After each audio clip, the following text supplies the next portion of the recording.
Olá, eu sou Jeremias Gomes, você está no Alesp Cidadania, seja bem-vindo, bem-vinda.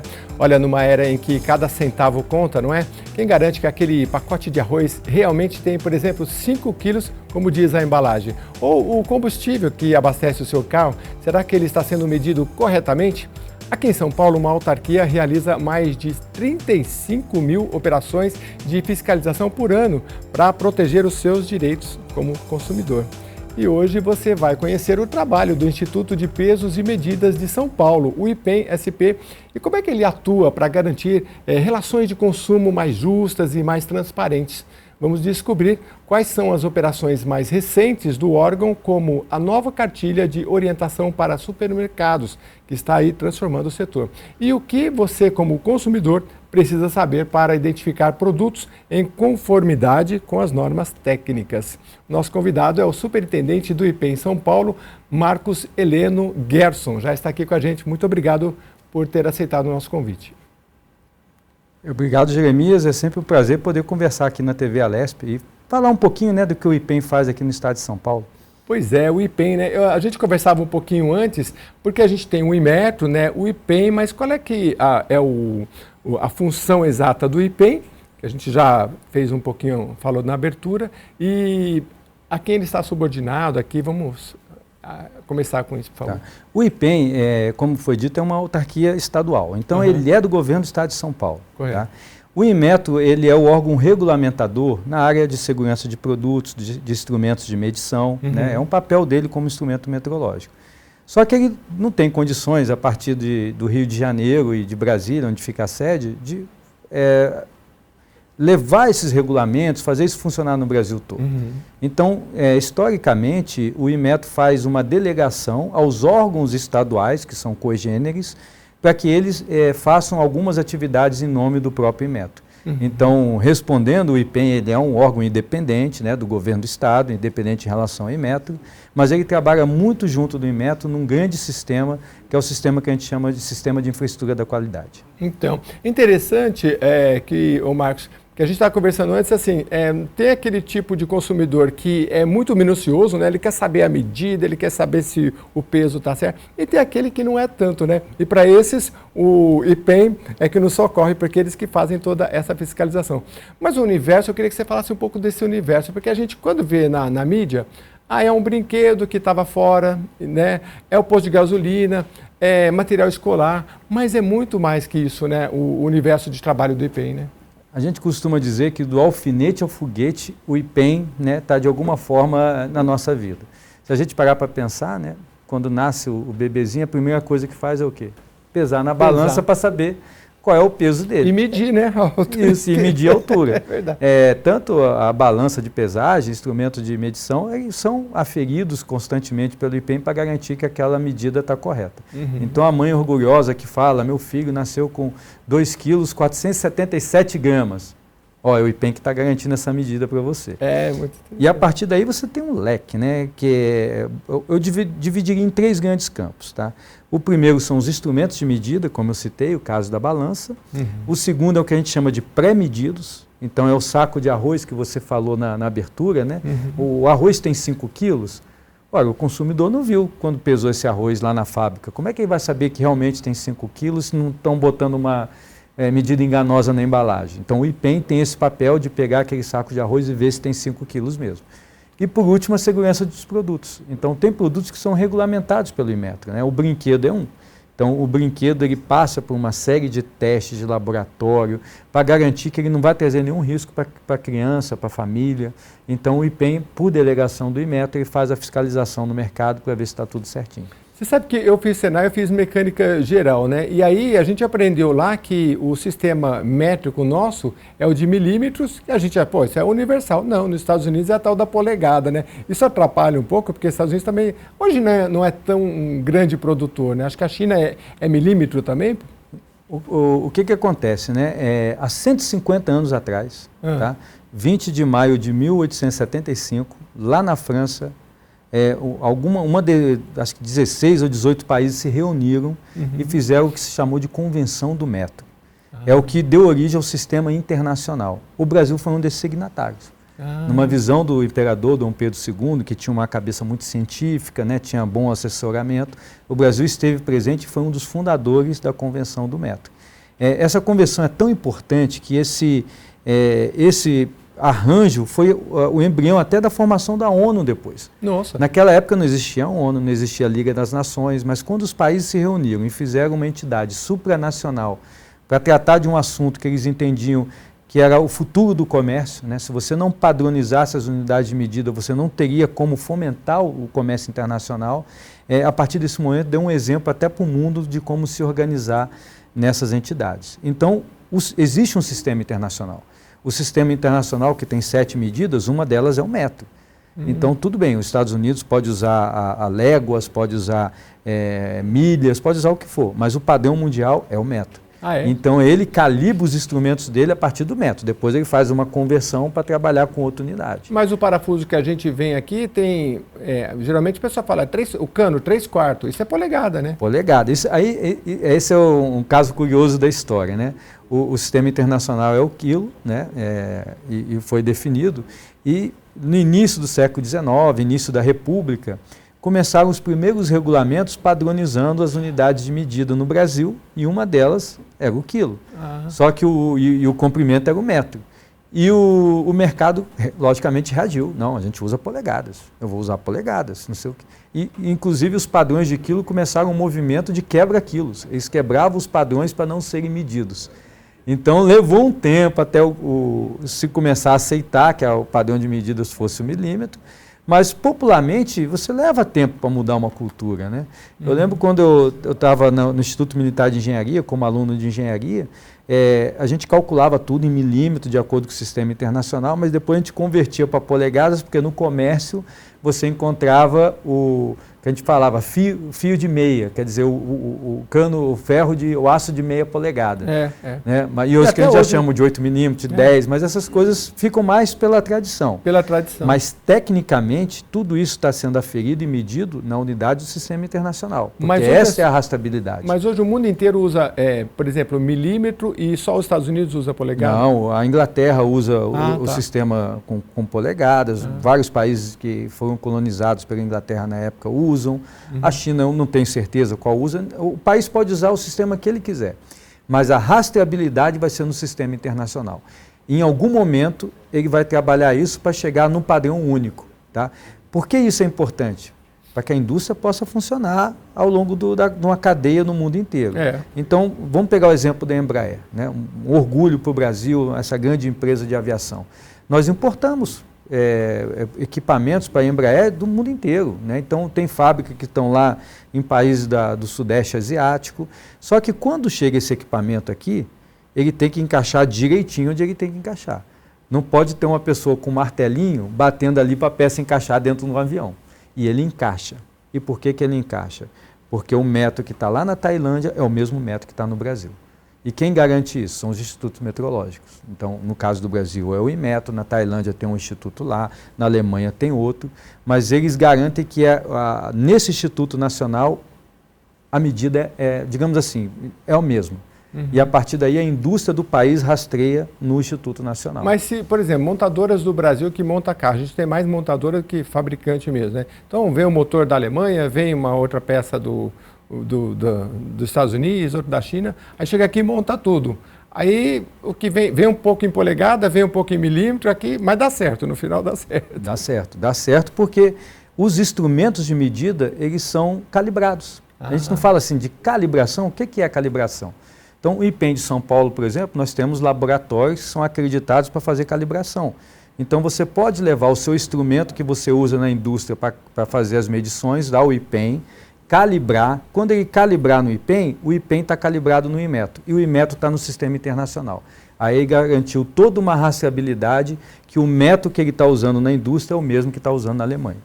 Eu queria falar um pouco assim de como que nós, como clientes, podemos ajudar o IPEM, e se o IPEM é um órgão de denúncia também, eu vi qualquer coisa lá, para mim isso aqui não está na medida certa. Eu ligo para o IPEM, como é que eu faço? Procura a nossa ouvidoria, né? A nossa ouvidoria, ela realmente funciona, tá? Denúncias que são encaminhadas à ouvidoria, elas são rastreadas, são acompanhadas por órgãos de controle. É isso que é muito importante. Então, aquela história, não, fiz uma denúncia e ele morreu na gaveta do IPEM. Isso não acontece, porque o controle interno, a Controladoria Geral do Estado está em cima de nós, já respondeu. Aliás, tem já mandou no prazo. A Controladoria agora ganhou força no ganhando uma São força Paulo. tremenda, né? Então, o consumidor pode ligar para a nossa ouvidoria no 0800 01305 22 ou mesmo no site do IPEM, né? Eu nem falo o site, porque normalmente a pessoa faz o quê? Vai no Google e bota IPEM SP. Vai achar a ouvidoria, faça o registro. E qual tipo de denúncia vocês têm mais, que são mais frequentes? Denúncia, por exemplo, o tanque do meu carro aumentou. Eu sempre abasteci 50 litros, agora eu passei a abastecer 60. Aí a pessoa, olha, tem um posto tal que está fazendo alguma coisa errada, porque eu abasteço lá é mais do que a capacidade do nosso posto. E a gente manda uma equipe lá para ver se não está tendo uma fraude eletrônica na bomba de combustível. O mercado tal não está botando a etiqueta com o peso do presunto que eu estou comprando. Uhum. Eu não estou, a balança que está sendo pesada, eu não estou conseguindo olhar para o visor, porque está escondido atrás de um balcão. Uhum. Então, tudo isso são irregularidades que quando a gente fica sabendo, a gente manda uma equipe de fiscalização e vai lá ver o que está acontecendo. Já melhorou muito, porque, por exemplo, não é bem o caso, mas dentro do direito do consumidor, aquelas letrinhas pequenas, a legislação já alterou, nem todo mundo segue, tem que fiscalizar, enfim, né? Aqui na Alesp também tem um parlamentar, não vou lembrar o nome agora, que ele tem um projeto de, sempre que você passar no caixa, aquele visor está virado para o consumidor, porque não pode ficar virado para o caixa, que vê, você tem que olhar lá, você tem que ter visão. Muitos caixas têm, mas não tem. Então vai se evoluindo. Agora, e a tecnologia tem ajudado vocês? Porque o tamanho do estado de São Paulo para fiscalizar, é claro que vocês fazem também fiscalização surpresa, né? Eu acredito. Mas a tecnologia tem ajudado vocês de alguma forma, assim? Está começando a ajudar, né? Porque nos últimos anos, particularmente, as tecnologias avançaram muito, né? Uhum. Com o uso da inteligência artificial, com a internet das coisas. Então, para o bem e para o mal, essas ferramentas fizeram impacto. Então, por exemplo, a fraude que a gente encontra mais comum hoje no posto de combustível é uma fraude de indústria 4.0. O fraudador ele coloca um chip na bomba de combustível que faz uma modificação no visor e você vê um valor a mais do que está sendo colocado no seu carro. É o exemplo do tanque que cresceu, né? Então ele está indicando lá 60 litros, mas só foi colocado 50. E o fraudador ainda ativa e desativa a fraude por controle remoto. Então chega uma fiscalização do IPEM, ele vai lá, aperta o botãozinho e desliga. E aí a gente não pega a fraude.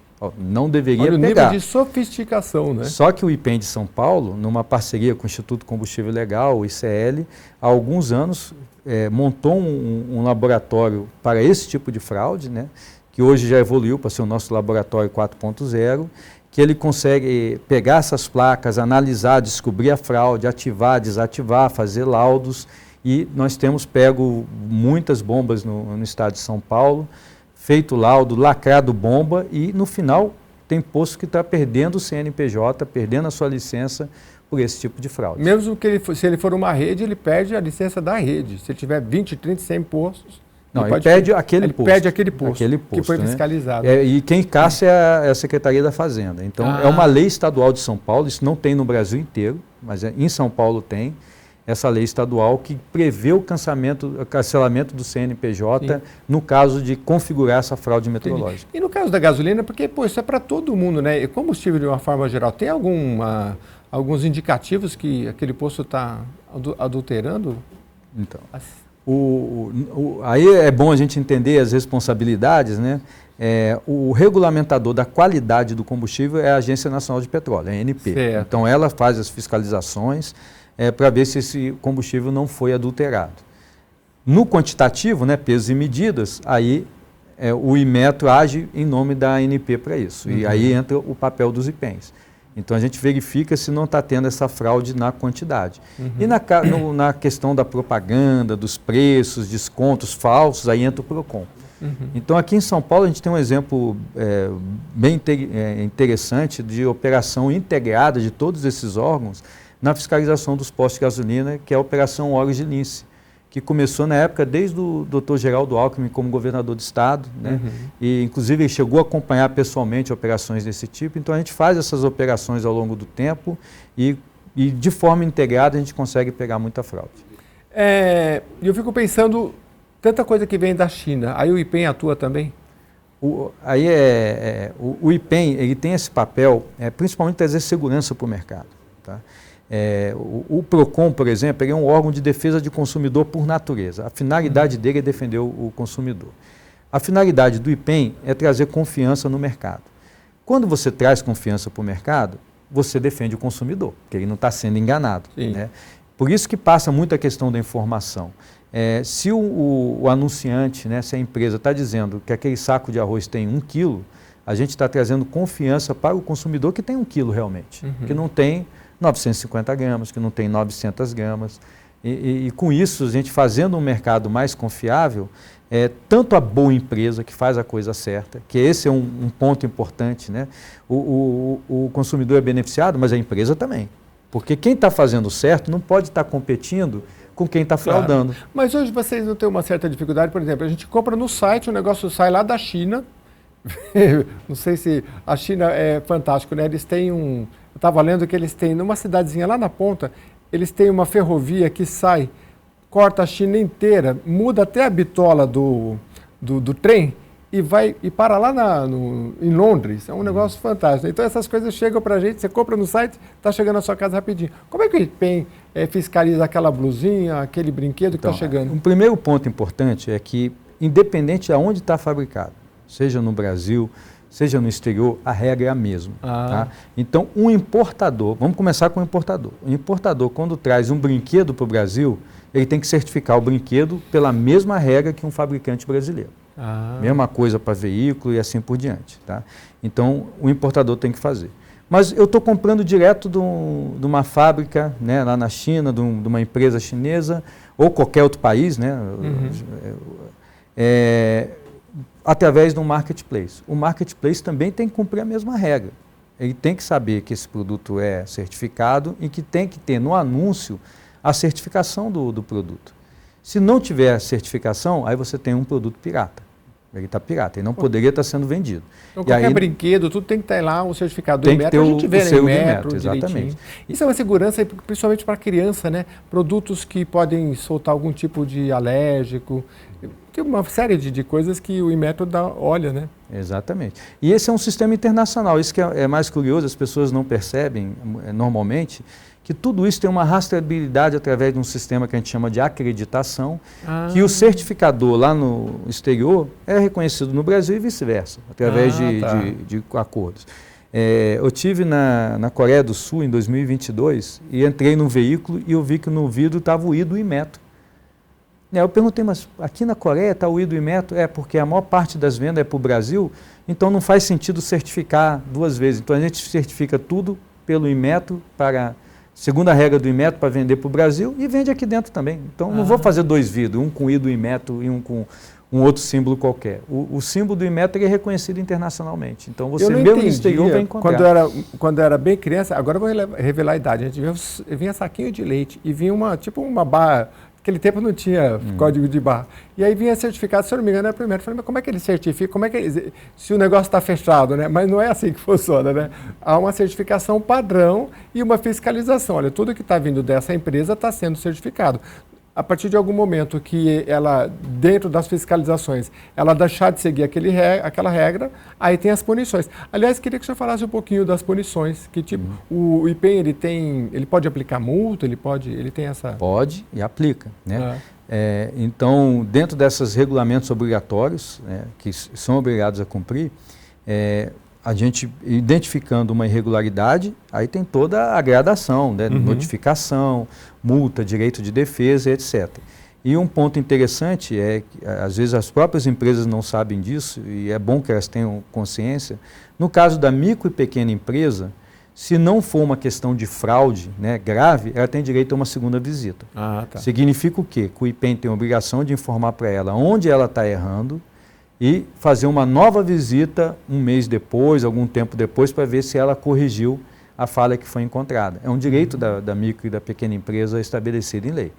Se tiver fraude, não, é diferente. Se ele fraudou, fez alguma coisa nesse sentido, é mais grave. Se é uma ameaça de segurança, também não cabe, né? Porque eu não posso dizer para a empresa, ó, isso aqui está inseguro, mas continua vendendo aqui que daqui a pouco eu venho para a segunda visita. Não. Agora, por exemplo, tem um problema numa embalagem, está faltando uma informação numa etiqueta, a gente informa, registra o que está errado, e dá um tempo para fazer a sua correção, para a gente fazer a segunda visita e permitir. Mas no supermercado que vende milhões de itens, quem é o responsável? O que fabrica o leite ou é o mercado que vende leite? Ou os dois? Aí vai depender do caso, vai depender aonde foi embalado. Tá? Então, por exemplo, o saco de arroz, ele já vem da indústria embalado. Então, ele chega no comércio, né, no supermercado, já aquele pacote de 1 quilo. Então, a autuação vai em cima do fabricante. Mas se a gente olhar na padaria, ele não vai lá fatiando o presunto, bota num saquinho, embala e bota lá na gôndola para você pegar aquele presunto. Ali a responsabilidade é do supermercado. Então a fiscalização do IPEM pega a amostra desse material, faz uma verificação ali no supermercado. Se ele não estiver passando, ele recolhe para um laboratório nosso para a gente fazer a confirmação. E aí a autuação vai em cima do supermercado, porque foi ele que embalou. Nossa, aprendi muita coisa hoje sobre o IPEM, que tem um trabalho de excelência aqui no estado de São Paulo, e hoje a gente está recebendo aqui o superintendente do IPEM, que é o Dr. Marcos Heleno Gerson. A gente vai para um rápido intervalo, mas depois eu vou querer saber, por exemplo, os desafios da fiscalização, a questão da cartilha do supermercado, que é uma coisa interessante, os erros mais comuns dos supermercados e também se eles dão treinamento e capacitação para vários setores e muito mais. A gente vai saber daqui a pouquinho, fica com a gente.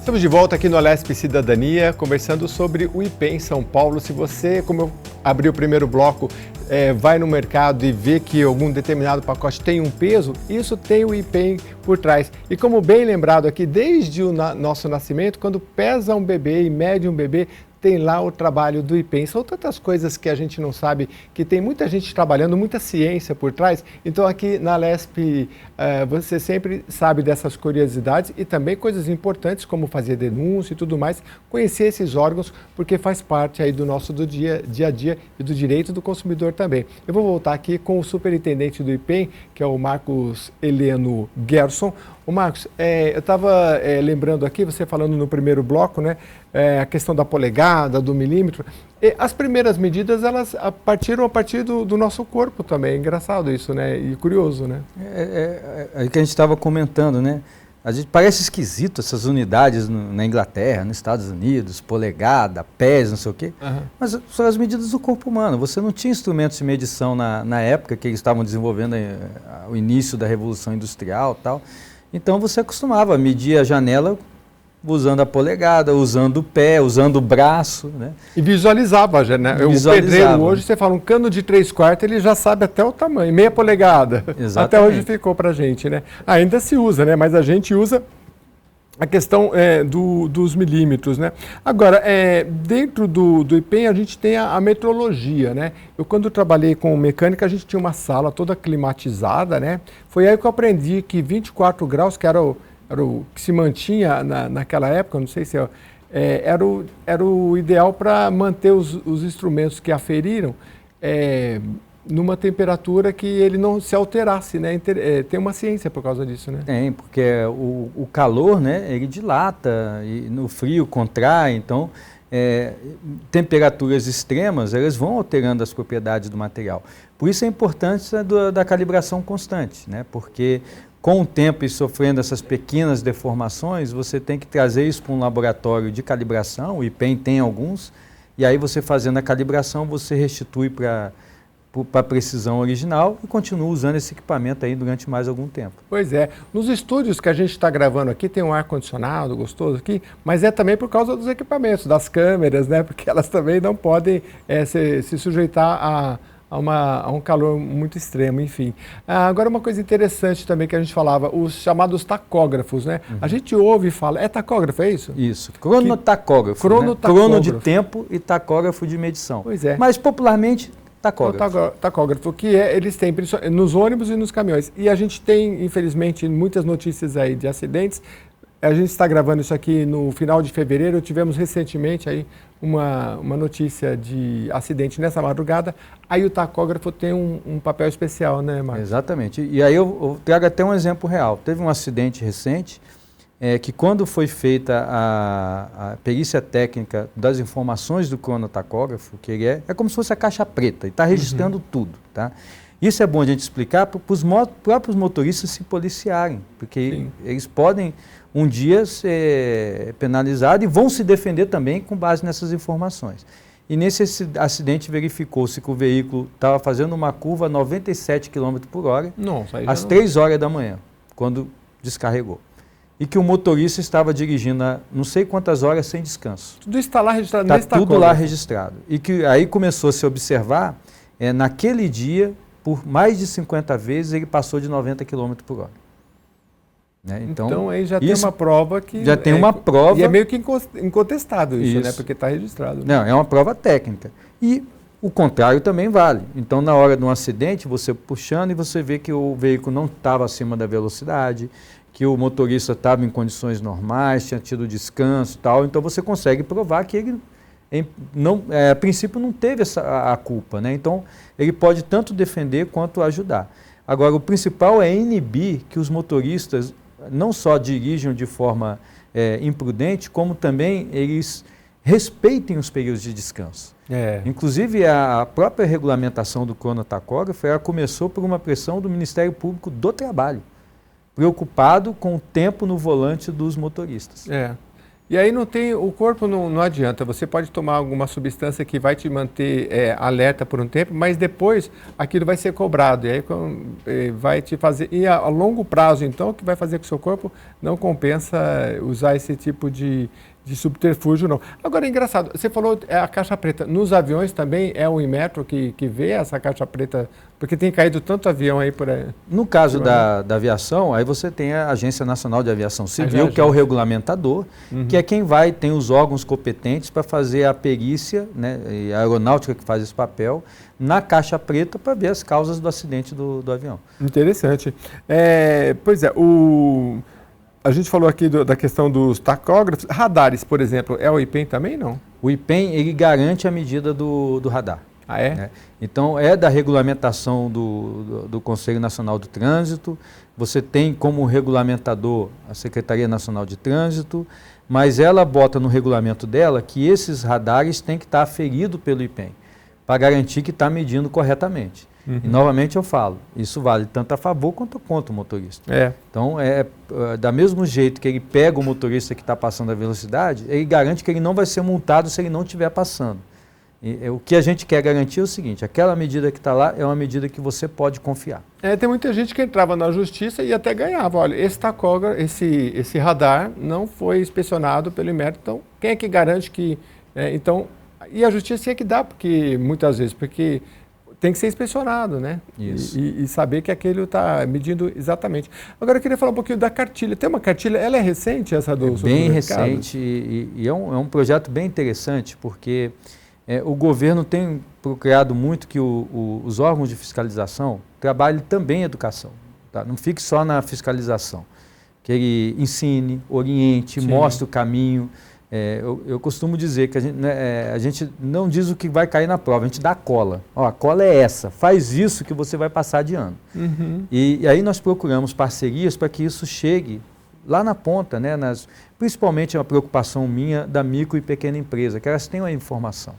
Então nós fizemos uma parceria com a Associação Paulista de Supermercados, a APAS, e nós fizemos 2 ações principais. A primeira foi uma série de palestras de orientação para o supermercadista, por todo o interior do estado, na capital e no interior, né? Usando as nossas regionais, as regionais da APAS, fizemos encontro em que passamos toda a orientação do que o IPEM fiscaliza, como ele fiscaliza, o que você tem que fazer para não ser multado. E produzimos também uma cartilha. Então, está claro, numa linguagem simples, acessível, diz como é que tem que ser comprada a balança, como é que tem que ser colocada a balança dentro do supermercado, os cuidados com essa balança, como é que você expõe os pré-medidos, o que precisa ter selo do Inmetro, o que não precisa. Essa cartilha, numa linguagem simples, mostra isso para que os supermercadistas possam fazer a coisa correta. E o próprio consumidor, se ele entrar na página do IPEM ou da APAS, ele pode pegar essa mesma cartilha e dar uma olhada, né, de como é essa fiscalização, para ele saber até os direitos dele como consumidor. Então, e ainda mais hoje que a gente faz tudo, os funcionários fazem cada vez menos, a gente que pesa, pesar, não tem, né, esses eletrônicos, você coloca lá, é banana tal, e pesa, mas isso é uma coisa que a gente tem que se acostumar também, que eu já vi supermercado que colocou e depois meio que reduziu um pouco, porque... tem 5 tipos de banana, a pessoa fica perdida, aí a fila aumenta. É uma coisa de ir se acostumando aos poucos, né? Mas que legal, uma cartilha realmente é algo que pode... que ajuda, é melhor a educação, né? Depois tiver que ter a punição, enfim. Eu queria saber também um pouquinho de projetos do futuro, né? O senhor falou do setor supermercadista, né? Projetos, mas é nesse sentido da cartilha mesmo, né? Tem várias coisas que nós estamos fazendo, né? É importante também entender o momento do próprio IPEM, porque o Instituto, né, de Metrologia, como o IPEM, ele é construído também para dar o suporte para a indústria. Certo. A gente quer fazer o comércio funcionar bem através do suporte para a indústria, nas medições, nas normas técnicas, processo de certificação, assim por diante. E a indústria mudou, né? O que nós ouvimos hoje? A indústria 4.0. O que é a indústria 4.0? É a indústria fortemente ancorada na conectividade e a tecnologia da informação. Essa é a grande nó da indústria 4.0. Então, internet das coisas, inteligência artificial, tudo está isso envolvido. E aí você olha para o IPEM, para as certificadoras, para a BNT, para o Inmetro, e a pergunta é, e como é que vocês vão trabalhar dentro desse mercado, dessa nova realidade? Então o movimento do IPEM é se transformar no IPEM 4.0. É o IPEM de acordo com essa indústria. É fundamental, porque se você tem uma máquina em casa, porque eu estava vendo a definição da IA, se ela faz só uma coisa que é comum, você ligou o micro-ondas, ele quer esquentar 1 minuto. Agora, se esse maquinário ele te dá uma sugestão e ele te controla, olha, você toma café todo dia com mais água, e ele te dá, você quer mais água porque você está com algum tipo de problema. Então, ele já fica muito mais refinado, e aí esse controle também, se ele te dá uma informação errada também, né? Você está tomando aqui café com X de água, mas não é, a informação dele está errada. Sei lá, estou dando uns exemplos meio malucos, mas na área da medicina também, né? A gente vai passar a ser controlado pelos algoritmos, né? A gente vai delegar para eles e vai confiar neles. E aí é uma outra era, né, também, que a gente entra. Nessa realidade dessa indústria 4.0, desse novo mercado, você está gerando dados o tempo todo. Né? Você tem, com a internet das coisas, os próprios instrumentos de medida passam a se conectar à internet. Então, o IPEM tem que estar preparado para analisar os dados disponíveis e começar a identificar onde ele tem que mandar uma equipe de fiscalização. Eu consigo fazer, por exemplo, uma fiscalização à distância a partir desses dados? Sim. Essas são as perguntas que nós estamos nos fazendo agora. A própria calibração, em vez de levar o equipamento lá para o IPEM para fazer uma calibração, eu posso fazer uma calibração remota, eu posso verificar um instrumento remotamente. Então, são coisas novas que nós estamos pesquisando, por isso que o IPEM se tornou uma instituição científica e tecnológica de inovação. Hoje ela é uma ICT, porque ela está com um braço de pesquisa para avançar as tecnologias, o uso dessas tecnologias na fiscalização, na orientação e no apoio à própria indústria para desenvolver seus produtos. Que bacana. A gente está falando aqui sobre IPEM e você sabe que trabalha em conjunto com o Inmetro, também com o PROCON, eventualmente, mas o IPEM, às vezes, como eu trabalho mais de fundo, de medição, muita gente não conhece, a gente está procurando divulgar ao máximo, porque você pode, inclusive, entrar no site e, se você quiser, não é, Marcos, eu tenho uma dúvida sobre essa balança ou esse posto de gasolina, o IPEM ele pode atuar a partir de, nem necessariamente uma denúncia, mas uma informação. Olha, quero saber realmente se isso aqui está funcionando. Aí vocês atuam. Exatamente, até no caso da dúvida, né? Mas isso aí é regulamentado pelo Inmetro, não é? Isso aí é do IPEM? Então, entre na ouvidoria e registre. Olha, eu estou aqui com um produto assim, assado, tal. Vocês podem fazer alguma coisa? Pode ser que seja competência nossa, pode ser que não seja, mas eu já oriento o meu pessoal. Quando não é nossa competência, a gente já encaminhar para quem é. em vez de simplesmente, muitas vezes, fazer a resposta de órgão público, né? Não, isso aqui não é nossa competência. Eu falei, isso não é uma resposta para o cidadão.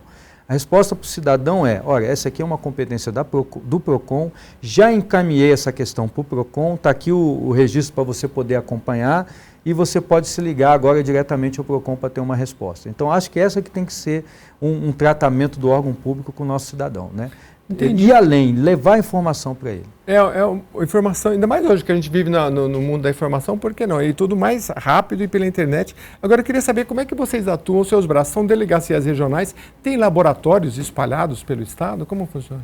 O IPEM tem um centro tecnológico, principalmente para metrologia industrial, para a gente fazer calibrações, ajudar a indústria e tal, concentrado, né, nesse centro tecnológico aqui no Ipiranga, em São Paulo.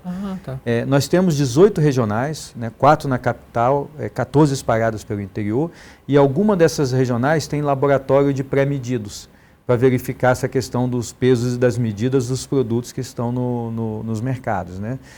Mas nós já temos planos até de expandir alguns outros laboratórios, até mais técnicos, para fortalecer o próprio interior e o apoio à própria indústria.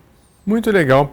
Bom, a gente está caminhando já daqui a pouquinho para o final, mas eu estou recebendo aqui o superintendente do IPEM em São Paulo, que é o Marcos Heleno Gerson, falou muitas curiosidades para a gente e do universo que o IPEM atua. Olha, a camisa que você está vestindo, até um botãozinho da camisa aqui, tudo passa pelo IPEM, eles medem, tudo que é medida e peso também, passa pelo IPEM para garantir que o que a gente está usando, se alimentando, em tudo, seja correto. Então, um trabalho fenomenal de muita profundidade.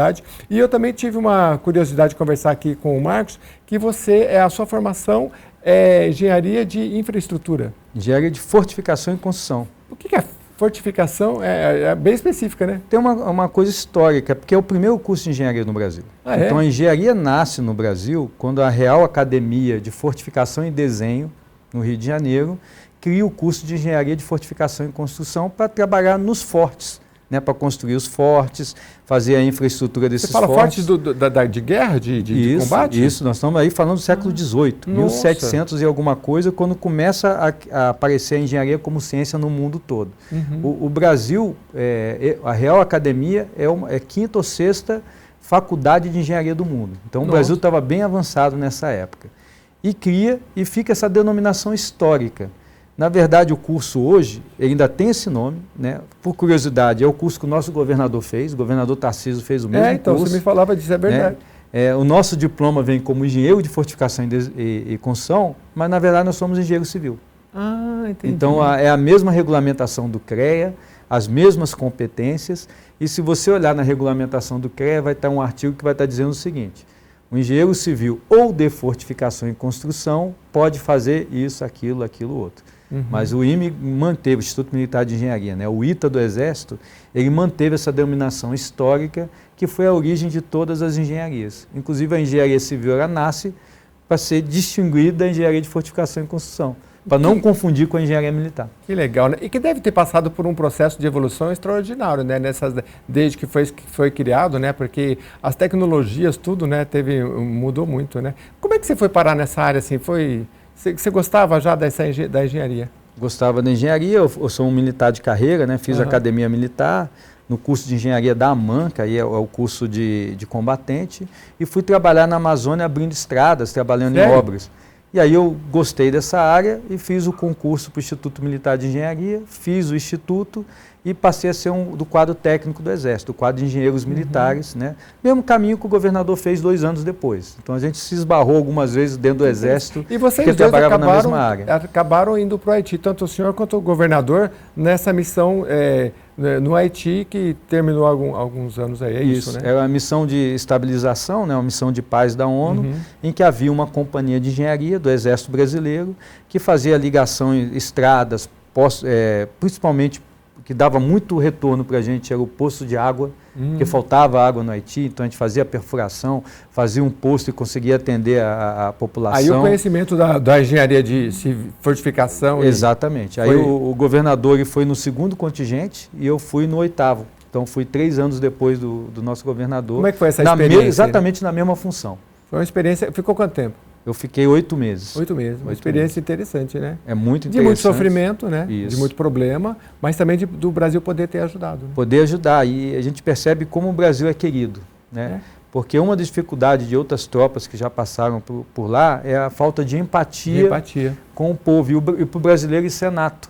Então, eu que já estava chegando ali no 4º ano da missão, né, quando eu cheguei lá, os haitianos, as crianças já falavam, Ronaldinho! Se botar a camisa da seleção, botava a camisa da seleção, eles ficavam doidos. Então, o futebol também tem essa coisa que o brasileiro chega no mundo através do futebol. Impressionante.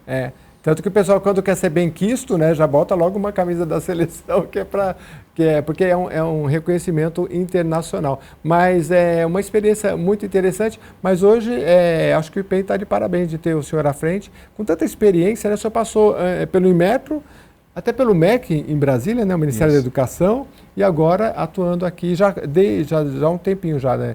Mais de um ano. Desde o início do governo, né, do início de 2023, eu tinha sido presidente do Inmetro durante 3 anos. Então, isso acho que para mim facilitou muito o trabalho aqui no IPEM e pude trazer para o IPEM a visão que eu tive do sistema como um todo, né, de todos os IPEMs atuando dentro desse sistema, observava já o trabalho do IPEM de São Paulo de fora, então pude trazer algumas ideias que desenvolvi nesse tempo e já começar aplicando, e aquele tempo que fica lá para tentar entender o negócio, eu já cheguei e falei, pessoal, não precisa me explicar o que é metrologia, o que é método, como é que faz medir, isso aqui eu já sei, então vamos ver aquelas questões de gestão e começar a trabalhar. E o senhor ligou o IPEM à BNT, né, também, né? Isso exatamente, o IPEM ele atuava em alguns fóruns de discussão da BNT, alguns grupos de trabalho, mas ele não era um membro da BNT. Então, no primeiro ano nosso, em 2023, nós nos tornamos um associado da BNT. Então, nós somos hoje parte da BNT, nós somos associados e participamos até mais ativamente nos diversos fóruns e estamos sempre discutindo várias questões com a BNT para aprimorar essas normas técnicas e melhorar as coisas na sociedade. Não, isso é relevantíssimo, porque tem todo o trabalho técnico diário de fiscalização, mas você poder ter voz num órgão como esse, que, como a gente citou, né, vamos padronizar as roupas, né? Isso a BNT, o IPEM poder ter voz, porque está na prática ali das dificuldades que a gente tem. E em todos os setores, estou falando em roupa, mas em tudo, né? Porque uma coisa é fiscalizar, outra coisa é você trabalhar num nível que você pode facilitar, como o senhor bem colocou, né? Você trabalha com a indústria também. E é para facilitar com cartilhas, com informação, né? Não necessariamente ir lá para multar, mas é um trabalho conjunto. Claro, o destino final é o consumidor, para a gente ter aí tudo nas boas... Poder um sapato na nossa medida, a roupa na nossa medida, o quilo certinho, tudo conforme as regras, né? Parabéns mais uma vez. Por favor, uma mensagem final para o consumidor, o que tem de futuro do IPEM aí, de relevante, e como o consumidor também pode ajudar o IPEM. Olha, eu acho que a mensagem principal é a importância da qualidade, né? Porque a qualidade no produto, ela traz uma riqueza associada a esse produto que fomenta toda uma cadeia. Então, para você fazer um produto com qualidade, você tem que ter uma mão de obra qualificada. Essa mão de obra tem que estar treinada, você precisa usar tecnologia. Então, com isso, você passa a ter também um funcionário que tem, além de ser melhor capacitado, vai poder ter um salário melhor. Sim. Então, a qualidade passa a ser um indutor de desenvolvimento. Então, eu produzo com qualidade porque eu uso tecnologia, porque o meu funcionário é melhor treinado, é melhor capacitado, ele tem um melhor salário, só que esse funcionário também é o consumidor. Então, na hora de comprar, ele vai estar com mais dinheiro para poder fazer a compra dele. Sim. E vai poder comprar um produto melhor. E aí você cria um ciclo virtuoso para toda a economia. Por isso que no mundo todo, essa área da qualidade, da infraestrutura da qualidade, ela é um indutor de desenvolvimento. Sim. E se o Brasil abraçar essa ideia realmente na sociedade como cultura, nós poderemos ter os padrões que a gente vê no primeiro mundo. Porque a gente pode achar país que nem tem uma indústria muito atuante, que é mais comércio, que é mais outra coisa, de tudo que é jeito. Mas eu garanto que os países plenamente desenvolvidos, eles não toleram produto de baixa qualidade no seu mercado. É uma visão de longo prazo. Como nós entrevistamos aqui representantes da China. A China tem essa coisa de pensar em 30, 100 anos para frente. Estados Unidos também é o tal do branding, né? Você pensa na marca porque você não quer vender uma coisa hoje. Você quer, tanto que o americano ele pensa assim, eu posso perder dinheiro no começo, eu quero te atrair para a minha marca, você conhecer, ver que tem qualidade e aí eu vou ter você o resto da vida. Quando a gente compra um carro que fala, poxa, esse carro eu vou comprar porque eu sei que ele não dá mecânica. A gente ouve o brasileiro falar isso o tempo todo, porque já tem uma marca da característica da qualidade daquele produto, né? E isso é perene, né? É fantástico. Tomara que a gente abrace cada vez mais essa questão da qualidade. Muito obrigado mais uma vez, Marcos. Obrigado, Jeremias. Estamos sempre à disposição para vir aqui trazer essa mensagem. E aproveito para convidar a todos, né, que no dia 20 de março, aqui na Alesp, o IPEM está promovendo um seminário de inovação, para trazer essas novas ideias, discutir com palestrantes. Então, uma parceria do IPEM com a própria Alesp para levar para discussão essas questões de tecnologia. 20 de março, tem um público mais específico que é convidado? Esse primeiro seminário é voltado para a inovação na própria administração pública, né? Então, quem trabalha com a administração pública, quem vende para a administração, a indústria, seria, eu acho que, o principal público, e os parlamentares também, que regulamentam essas atividades todas. Por isso a parceria com a Alesp é o público que a gente está procurando nesse primeiro seminário. Nossa, que bacana. Então já vamos combinar, fazer um esquenta aqui uma semana antes desse, trazer alguns convidados, uns 2, 3, para a gente movimentar esse tema, porque é a qualidade que você falou aqui, que eu acho que é a mensagem final que fica aqui, né? Trabalhar pela qualidade. Estão à disposição para levar informação e fazer esse esquenta, vai ser um prazer. Vai ser ótimo. Bom, e a você que nos acompanhou aqui até agora, muito obrigado pela sua audiência. Hoje você conheceu um pouquinho mais do IPEM São Paulo, que é este órgão de fiscalização e também de monitoramento de tudo que a gente usa na nossa vida e que envolve o IPEM. Muito obrigado pela sua companhia, até a próxima edição.